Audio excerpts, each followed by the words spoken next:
देवसेनेच्या शिबिरात त्यावेळी काय चालले होते यापासून मात्र मणी आणि मल्ल हे अनभिज्ञ. देव आता काय करतील हा विचार त्यांच्या मनातच नव्हता. आपण देवांचा कसा पराभव करू याच विचारात ते होते.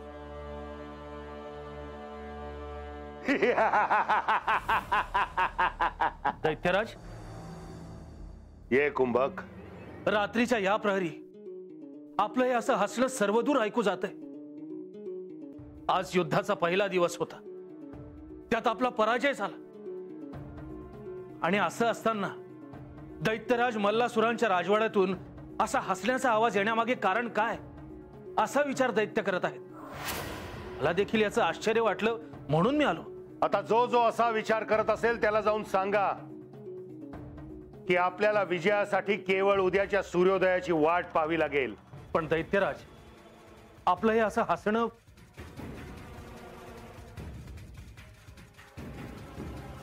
निकुंभ, सर्व काही समजेलच तुला. मी जे काही सांगितलंय त्याच्याकडे ध्यान दे. होय दैत्यराज, युद्धभूमीवर जाऊन दैत्य सेनेला युद्धात सज्ज होण्यासाठी त्यांचं मनोबल उंचावेल असं काहीतरी करावं लागेल. कारण पराजयामुळे दैत्यांचा आत्मविश्वास काहीसा खचला असणारच. निकुंभ, हे दायित्व तुझ्यावर आहे. आपल्या दैत्य सेनेचा आत्मविश्वास कमी होता कामा नये. मी तसा प्रयत्न करेन दैत्यराज. निकुंभ, तू म्हणालास तसं साऱ्या दैत्य कुळाला वाटत असेल की हा मल्लासूर वेडा झालाय. आज युद्धाचा पहिला दिवस, त्यात दैत्यांचा पराभव झाला, तरीही हा मल्लासूर हसतो आहे. पण मला खात्री आहे त्या देवसेनेचा पाडाव करणं सहज शक्य आहे, कारण आता त्यांच्याकडे पुरेशी सेना नाही. होय दैत्यराज, आता मला कळलं की तुम्ही इतका वेळ काय विचार करत होतात. दैत्य सेनेने देवसेनेकडे बघितल्यावरच त्यांच्या लक्षात येईल की आता विजय मिळवणं सहज शक्य आहे. होय दैत्यराज, तोवर केवळ त्यांचा आत्मविश्वास हरवता कामा नये ह्याकडे ध्यान ठेवावं लागेल. आणि हे दायित्व माझं आहे. दैत्यराज, मी माझं दायित्व पूर्ण करेन. निकुंभ, मला तुझ्याकडनं हीच अपेक्षा आहे.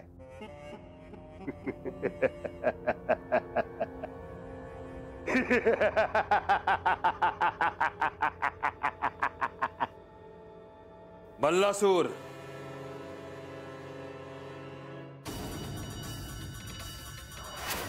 प्रणाम आचार्य.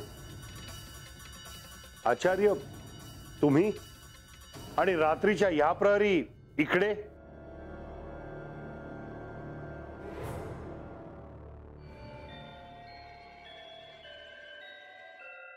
तुला सावध करायला आलो आहे, कारण अजूनही मी दैत्यांच्या हिताचा विचार करतोय. त्या देवांच्या विरोधात मी युद्ध पुकारले, त्यात पहिल्या दिवशी माझा पराभव झाला, आणि म्हणून तुम्ही मला सावध करायला आला आहात हे कळतंय मला. ह्या युद्धाला सिद्ध होण्याआधी देखील मी तुला सावध करायला आलो होतो, पण तेव्हा देखील तू माझं म्हणणं ऐकून घेतलं नव्हतंस. खरं तर त्यानंतर मी तुला भेटायचं नाही, तुला मार्गदर्शन करायचं नाही असंच ठरवलं होतं. पण उद्याच्या सूर्योदयानंतर दैत्यांचा विजय होणार हे निश्चित आहे. देवसेनेची हानी झाली आहे, आता त्यांचा पराजय करणं सहज शक्य आहे. भलताच गर्व झालाय तुम्हाला तुमच्या वागण्याचा. अरे, तुम्ही श्री मार्तंड भैरवांसमोर युद्धासाठी सज्ज झाला आहात हे विसरताय. श्री मार्तंड भैरव साक्षात महादेवांचा अवतार आहे. त्यांनी ठरवलं तर क्षणार्धात ते तुमचा विनाश करू शकतील हे ध्यानात ठेवा. पण तसं असूनही ते असं करत नाहीये. आचार्य, मला वाटलं होतं की तुम्ही दैत्य कुळाचा विजय व्हावा म्हणून मार्गदर्शन करायला आला आहात, पण तुम्ही आम्हाला पुन्हा भय दाखवण्याचा प्रयत्न करत आहात. भय नाही मल्लासूर, सत्य. सत्य सांगतोय मी. आणि सत्य हेच आहे आचार्य की उद्या सूर्योदयानंतर दैत्य सेना शिल्लक राहिलेल्या त्या तुरळक देवसेनेवर तुटून पडेल, आणि सूर्यास्त व्हायच्या आधीच दैत्य कुळाचा विजय झाल्याची वार्ता सर्वदूर झाली असेल. अहंकार, अहंकाराचा जणू शापच लागलाय दैत्य कुळाला. मग तुम्ही सांगा आचार्य, त्यांच्याकडे असा कोणता मार्ग आहे की ज्यामुळे उभारी येऊन देवसेना पुन्हा एकदा लढायला तयार होईल? आहे, मार्ग आहे. श्री मार्तंड भैरव देवसेनेच्या पाठीशी आहेत. झालेल्या विनाशातून साऱ्या देवसेनेला पूर्ववत करतील ते. आणि म्हणूनच मी तुम्हाला सावध करायला आलो आहे. जे स्वप्न तुम्ही बघताय ते धुळीस मिळणार आहे. आणि म्हणूनच युद्धाचा विचार न करता पुढे काय करायचं ह्याचा विचार करा. मी तुम्हाला हे सांगायला आलो आहे कारण मला साऱ्या दैत्य कुळाची काळजी आहे. तुमच्या मूर्खपणामुळे साऱ्या दैत्य कुळाला खूप काही सोसावं लागणार आहे, भोगावं लागणार आहे. अजूनही वेळ गेलेली नाही. श्री मार्तंड भैरवांना शरण जा. दैत्य सेनेचा होणारा विनाश थांबवा. ते आता शक्य नाहीये आचार्य. मलाही बघायचंय की तो महादेव काय करतोय ते. तुझ्या विनाशाला तूच कारणीभूत ठरणार आहेस मल्लासूर. उद्या पूर्ववत झालेली देवसेना पाहताच क्षणी मी काय म्हणालो होतो हे कळेल तुम्हाला.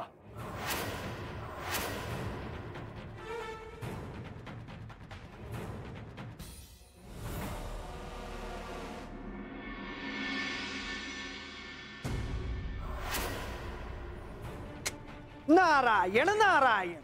शुक्राचार्य हे दैत्यांचे गुरु, परंतु त्यांचे तत्वज्ञान कोणत्याही दैत्याला कधीच कळले नाही. नेहमीच चुकीच्या अर्थाने आणि मार्गाने दैत्यांनी त्याचे आचरण केले. अनेकदा दैत्यांनी दैत्यगुरु शुक्राचार्यांचे म्हणणे डावलले, परंतु असे असूनही शुक्राचार्य नेहमीच दैत्यांच्या आणि दैत्य कुळाच्या उद्धारासाठी कार्यरत राहिले. दैत्यगुरु शुक्राचार्यांना श्री महादेवांच्या कृपाशीर्वादाने काही विद्या प्राप्त झाल्या होत्या, ज्या विद्यांचा वापर सृष्टीच्या भल्यासाठी केला जावा असा श्री महादेवांचा हेतू होता.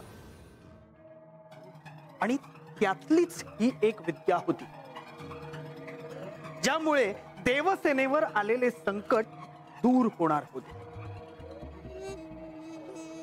आणि शुक्राचार्यांनाही हे चांगलेच ठाऊक होते. त्यांनाही या विद्येमुळे मृतांना जिवंत करण्याची शक्ती प्राप्त होती. परंतु मणी आणि मल्लाला मात्र श्री मार्तंड भैरव काय करणार आहेत हे ठाऊक नव्हते. आणि ती विद्या म्हणजे संजीवनी विद्या.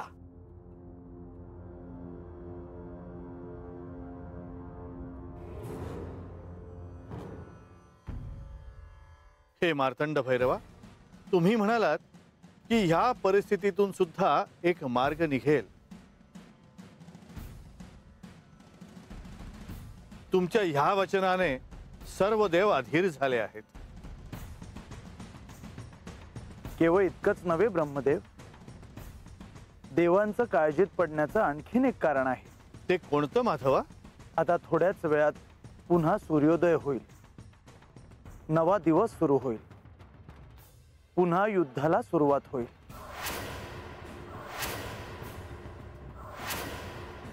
अशा वेळी प्राप्त परिस्थितीतून काय मार्ग निघणार ह्याची सगळ्यांना काळजी वाटते आहे.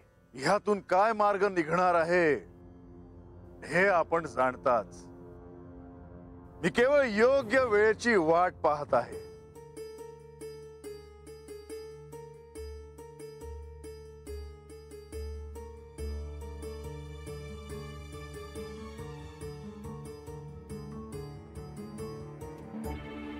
देवेंद्र, तुम्हाला कसली काळजी आहे हे आम्ही जाणतो. क्षमा असावी प्रभू. आपण त्रिमूर्ती आहात. आपल्यामुळे सृष्टीचे संतुलन आणि संरक्षण प्रस्थापित आहे. परंतु आता आम्हा सर्व देवांना अशी चिंता लागली आहे की श्री मार्तंड भैरवांनी सांगितल्याप्रमाणे प्राप्त परिस्थितीतून बाहेर येण्याचा मार्ग कोणता असावा?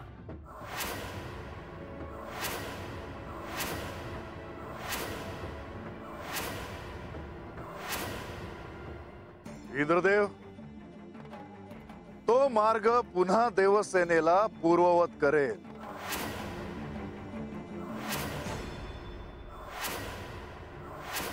हे श्री मार्तंड भैरवा, आपण त्रिकालज्ञानी आहात. या सृष्टीच्या लयतत्वाचे स्वामी आहात. केवळ आणि केवळ आपण बळ दिल्यामुळेच ही सारी देवसेना त्या दैत्यांच्या विरुद्ध युद्ध करण्यास सज्ज झाली.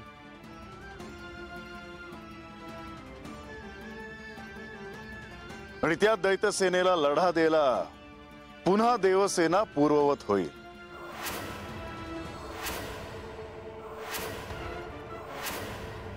इंद्रदेव, ज्या ठिकाणी हानी झाली आहे त्या ठिकाणी आपल्याला जायला हवं.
हे श्री मार्तंड भैरवा, हे केवळ आपल्यामुळे शक्य झाले, अन्यथा हे अशक्य होते. ही देवसेना उद्या युद्ध कशी करणार याची चिंता लागून राहिली होती.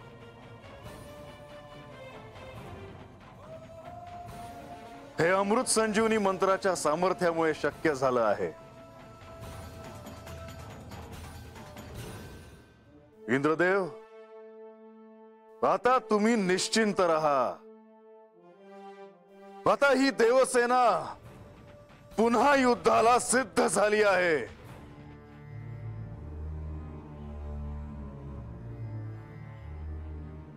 देवसेनेचा विनाश हो! देवसेनेचा विनाश हो! देवसेनेचा विनाश हो! देवसेनेचा विनाश हो! देवसेनेचा विनाश हो! देवसेनेचा विनाश हो!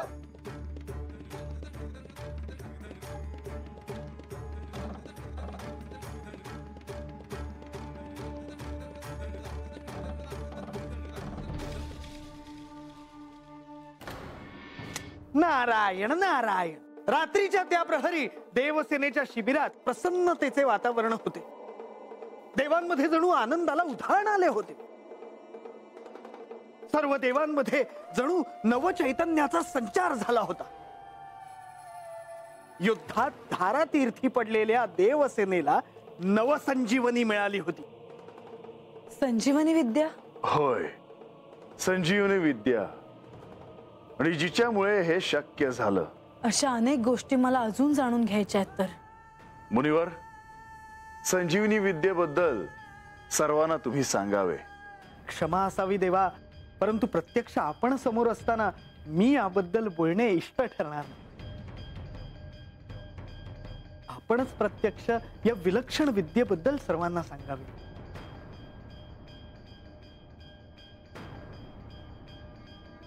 हे शाश्वत सत्य आहे की ज्याचा जन्म होतो त्याला मृत्यू हा अटळ आहे.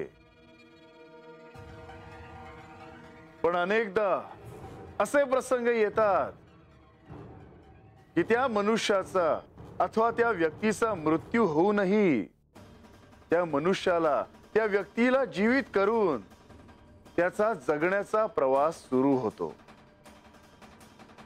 आणि तो क्षण तसाच होता.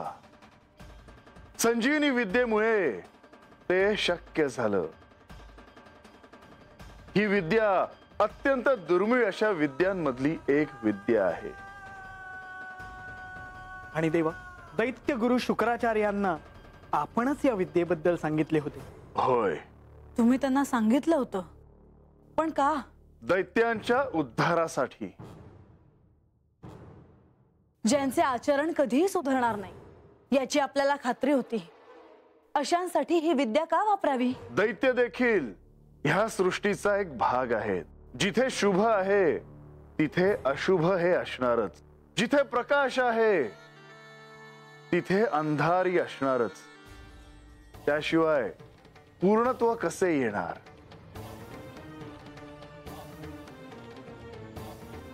आणि जिथे जन्म आहे तिथे मृत्यूही असणारच. पण अशाच दैत्यांना शासन करून तुम्ही यमसदनास पाठवल्यावर त्याच दैत्यांना पुन्हा जिवंत करण्याची विद्या तुम्ही दैत्यगुरूंना दिलीत. क्षमा असावी देवी, क्षमा असावी देवा, आपल्या बोलण्यात मी व्यत्यय आणला. दैत्यगुरु शुक्राचार्यांनी दैत्यांची बाजू घेतली म्हणून ते चुकीचे वागले असे नाही. श्री महादेवांच्या कृपेमुळे त्यांना ज्ञान प्राप्त झाले होते. देवी, मला असे वाटते की दैत्यगुरु शुक्राचार्यांनी दैत्यांना सहाय्य केले म्हणून ते वाईट वागले असे नाही. आणि सृष्टीचा समतोल राखण्यासाठी हे आवश्यक होतं आणि म्हणूनच ते त्यांनी केलं. आपल्याकडे जी शक्ती आहे तिचे काय महत्व आहे हे जाणून घेऊनच त्यांनी आचरण केले होते. आणि हे सर्वांनी ध्यानात घ्या की आपल्या शक्तीमुळे जर आपण अहंकाराने ग्रासलो गेलो तर आपला विनाश आपणच ओढून घेऊ. हे ध्यानात घ्या.